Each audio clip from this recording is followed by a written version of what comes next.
Derek here, Grimdark, Ohio. Tonight I just kind of wanted to run through a turn with the models that will be at CincyCon for demos. And a small section of the table is about a quarter of the table. Yeah, roughly about a quarter of the table. And yeah, just kind of going to go through it relatively top down, quick, as if players know what's going on. Just to show the kind of the gameplay and the flow of the game.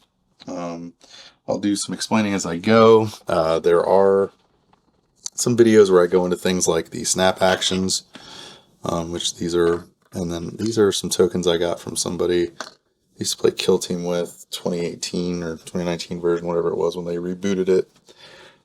That's just going to show whether or not a model is activated. So we're going to say high roll for the vase, low roll for the Iterax to see who goes first here. I rolled a 4. So we're going to go ahead and start with the vase knight. Okay. So a couple things here. The reason I'm thinking to go with him, if I were the vase player, he gives him a bonus on defense as long as he's within 2. And he can charge. He's slow, so he can go 8, but he's going to stay within 2 of him. And then he also has reach. So he can go into a position where he can get the bonus from him and be out of retaliation range of this drone, which is just a really powerful place to be for the vase player here. Okay. So he charged, so he gets an advantage for that. There's nothing else going either which way. So when you have advantage, you roll 3 dice. You roll 2 on a neutral, and when you don't have advantage, the defender has the advantage. The attacker rolls 1. So in this case, he rolls 3. And we have a 3-5-5. So that's 2 hits. He needs 3 to crit. So it is 4 damage. 4 damage that is piercing, which means this drone needs 6s. Pretty rough. He failed all of it, but he is tough, so he takes 3 damage. There's times you'd want to save your snap actions, either as reactions or for the snap phase, but he has a medium weapon. Okay, so medium weapons take a penalty on snap attacks. So we're going to go ahead and go now. And the reason being, he has the bonus for charging. So as long as it's during this activation, he has that additional +1 advantage from the charge. So the -1 for having a medium weapon takes him down to a neutral roll. If he waited until using it later as a reaction or at the end of the round during the snap phase, he would only roll 1 die. So that's just one of those small nuanced things that players would have to take into account. He did roll a 6 here. 6s explode. And then he rolled a 4, so that's 6 damage. He got a crit here. 6 damage coming in on the drone piercing. He needs 6s. He rolled 2 6s, so he's already reducing it. He gets the additional 2 dice. You'd be doing only of your rerolls on the step that you add additional die for the exploding 6s. And then he rolled a 2 and a 5. So he should have taken 6 damage. He saved 2, and he's tough, so he's going to prevent 3. So he goes to 6, which is a little less than half-life. These Iterax don't have the best saves, but they have a pretty big health pool. So next we're going to go into this grub. I think what's going to happen here is the grub is going to use this position up here to take some pop shots at these vase. A couple things the vase have going for them that's really powerful. One, it's not across the entire faction, but a lot of them have temporal step, which is like this teleport ability. They all have intuition, which gives them +1 advantage the first time they're targeted in a round. And then they all have ward, which is also really good because ward is similar to shielded, except you choose when you prevent the damage. Shielded just says, hey, the next time you take damage, you reduce it. Ward says, hey, it's like a get out of jail free card once for these models, okay? So I'm going to use the opportunity for this grub to basically just throw some shots out there and knock those intuitions off. So when these two models go into attack for the turn, they have a little more of an advantage, you know? So he has the high ground here. This model is engaged, so he gets one, he gets one. He has accurate, he has intuition. So 2, 2, it's a neutral die roll. So he rolls 2 dice. I got a 3 and a 1 there. That is a failure. 1s can never be re-rolled. He doesn't have any re-rolls, but it does get that off of him, the intuition. So he's going to do the same thing and take a shot at Vaedros. Now Vaedros is the same height here. Just nudged him a little, but he is within 6. He is the same height as him. He is not engaged, but he has accurate. Okay, so he's got 1 advantage. He has no advantages, but then he has intuition, so he does have 1. So they're, again, neutral. Okay, so we're going to roll 2 dice. He got a 3 and a 4. A 4 is what he needs to hit. So a normal hit is 3 damage. So he would roll his defense of 4 on 3 dice. He got 1 save. So he takes 2 damage. Excuse me. Now the grub has either a defensive snap action. In this case, I think he's gonna kind of go ahead and snap move to drop down, and there'll be a reason for this. Essentially, when you're being attacked, so now he is engaged with this model, which is not where he wants to be, but if either of these models move into here and he can reach them, it gives him an advantage because they basically, it's like an outnumbered bonus or an allied bonus, okay? So it's just a way to kind of control this area and force them further over here, which if they do, creates that wedge to get him away from giving that that defensive bonus, okay?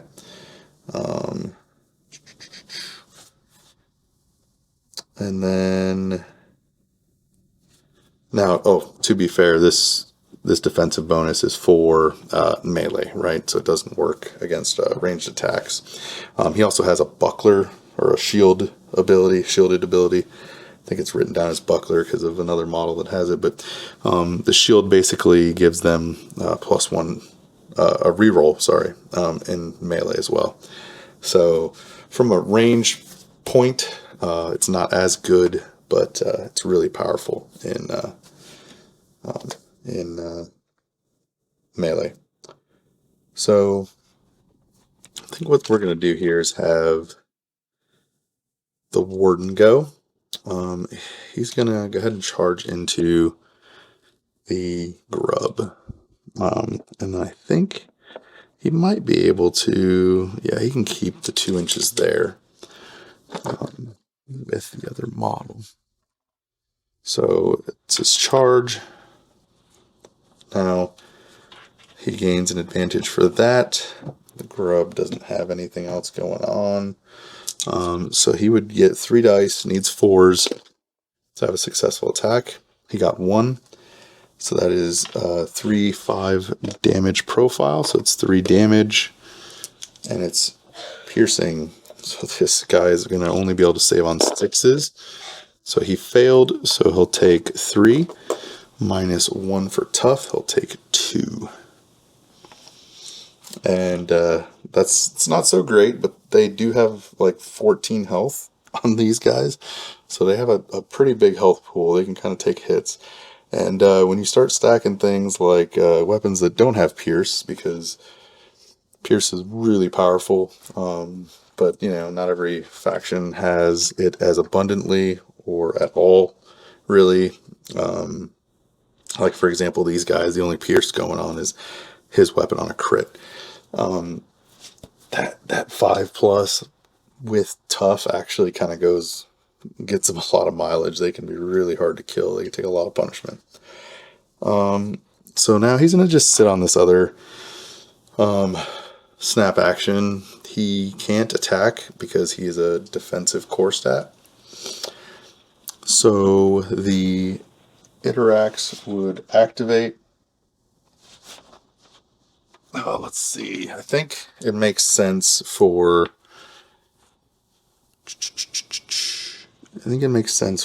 this model to go ahead and snap over.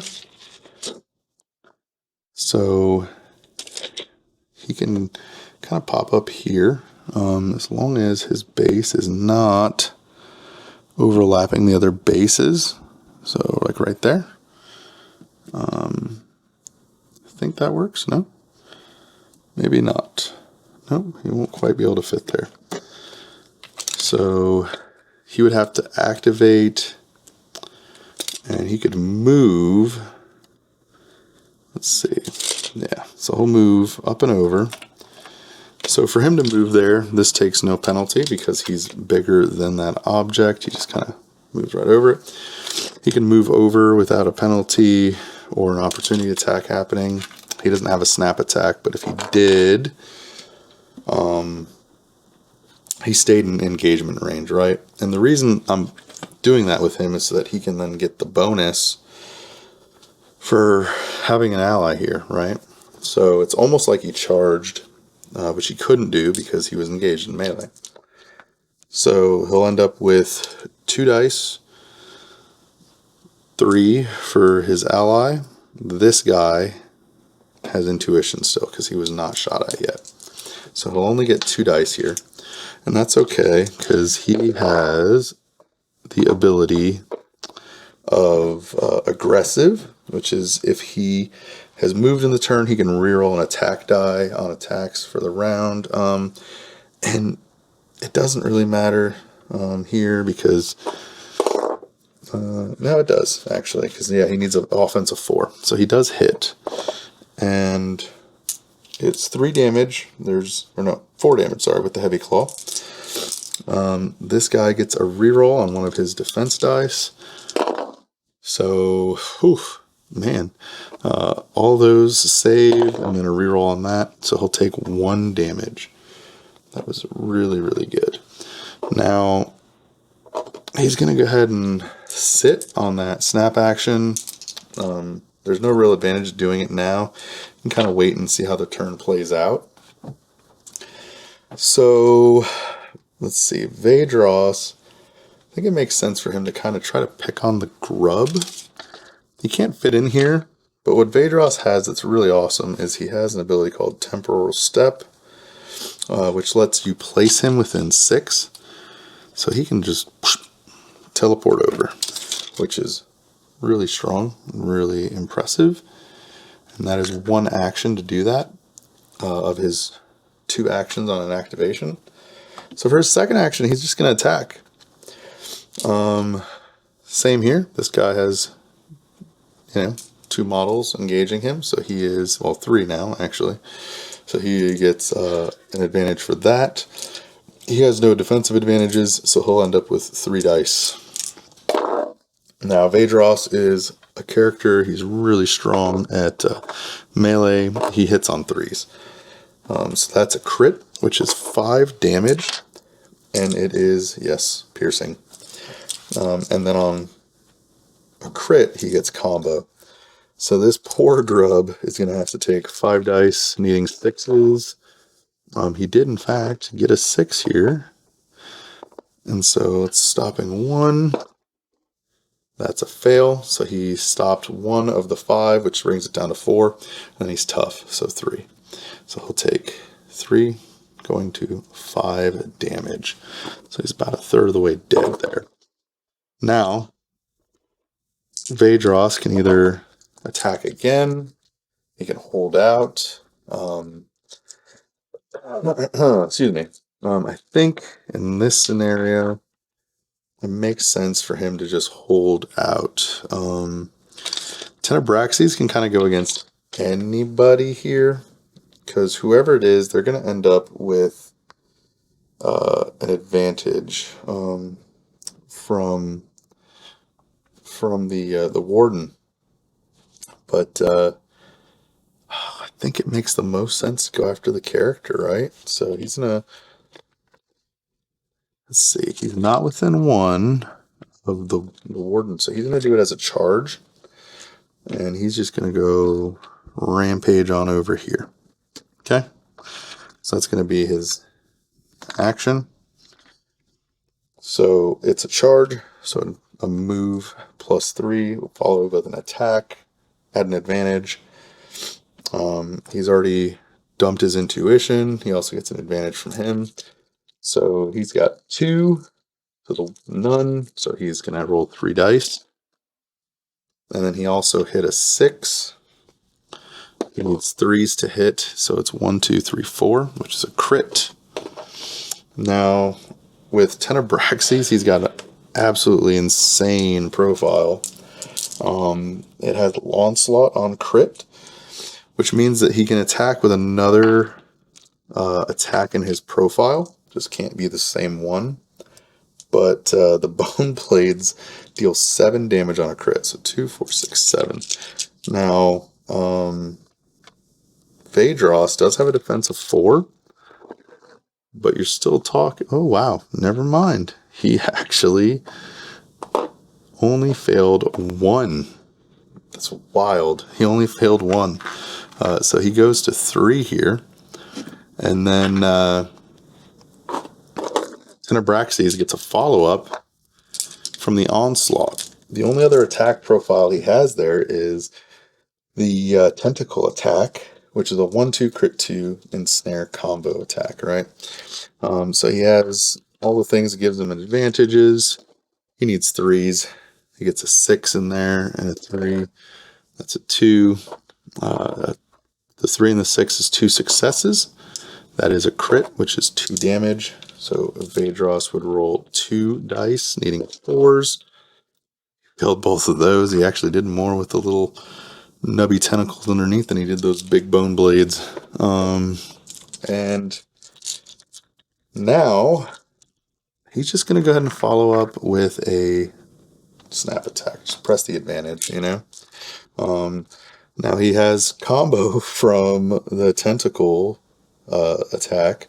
He has the charge, and he has an ally there. So he has 3 different advantages. Absolute melee powerhouse here. But we're going to go ahead and roll. And he needs 3s. He got a 6 there, a 3 and a 5. So that's actually 4. He only needed 3 for the crit, so he'll get another Onslaught attack. That being said, it is 2, 4, 5, 6, 7 damage for Phaedros. And this time, Phaedros, again, rolling really hot. Only failed 1. I got a 3 there. And it may not matter because he got 2 6s. So he got 1 more 6. So he saved 2, 4, 6, 7. Saved them all. That follow-up will be the tentacle attack. It does not get the combo bonus. It still has the bonus from the charge for the turn and from an ally. So, yeah, he got 3 successes there. The exploding 6. He goes to 4 successes. It only deals 2 damage. So Phaedros has to save 2 damage. And he saves 1 of it. So he's at 6. Which is 2/3 of his health. So he's pretty close to dying. He's actually the most injured model. He still does have ward. And then play would switch now. So everybody's already activated. So the way it works is you'd go to the snap action phase where the order of play continues. So Iterax player was last, so it goes to a Vase player. He's going to go ahead and go in on the grub. He has advantage because he has an ally there. So 3 dice. He got a 6. So it's a 5, a 6. He needs... No, it is a crit too. So 5 damage with piercing. So Scrub needs 6s. And he got none, so he'll take 4. The 5 minus 1 for tough. So I guess a 6. What was he at? 5. And then he'll take, 4. So he goes to 8. Or no, 9. No, yeah. Yeah, he's at 9. Okay. Now the Iterax player only has one on this model back here. He really doesn't want to go in on this model, but, you know, what are you going to do? Doesn't have much else of a choice, so he's going to do it. He gets a bonus for this guy. He has no other defensive tech, so he will get 3 dice. He needs 3 crit. He's on 4s, and he only gets the 1/4, so it does hit, which is 4 damage. The Warden needs 4s to save, and then he also gets a reroll. He can't reroll 1s, so 6s explode. 1s are never rerollable unless otherwise specified. So he does have the shield, so he gets the 1 reroll. So he'll save 3, taking 1. So he'll be at 2 damage. And then for the last thing that can be done, last action of this round, he could do something. Let's say there was an objective or something like that. He might want to like snap away to kind of set himself up. Realistically, he's in a pretty good spot where he is because he's providing bonuses to the 2 allies. So he would just kind of hang tight, and yeah, that is a round. Kind of gives you an idea of pace of play. Normally there'd be things like objectives, so there'd be some kind of interacting. There'd be a little more decision making and things like that, but just gives you a feel for the flow of combat, how the lethality in the game is. These 3 all have 14 health. These 3 have 10, but they also have a ward. So they have a get out of jail free card once. None of them really took a big enough hit that it was significant. A lot of times you want to save that for like a big chunk of damage when you're taking like 3, 4 or more damage. There's just a lot of chip damage. So, you know, that's, yeah, that's a round. Just stay tuned. There'll be some more stuff coming soon. There's some content getting uploaded by Don Serratos, great painter. He's already painted the grub before. He's currently working on the Tech Shaman. There should be a video up within the next day or so of him painting her. So keep your eyes out for that. All the support's been great. Instagram's knocking on 500, I believe. 400. And YouTube's well over 200 subscribers. Yeah, Instagram's knocking on 500. So, yeah, it's just been really great seeing things grow ahead of CincyCon. I hope that kind of crush it there, and everybody's excited to see this. They enjoy playing it, pick up some models, and get a little more buzz going. So, yeah, just another daily vlog. See you guys tomorrow.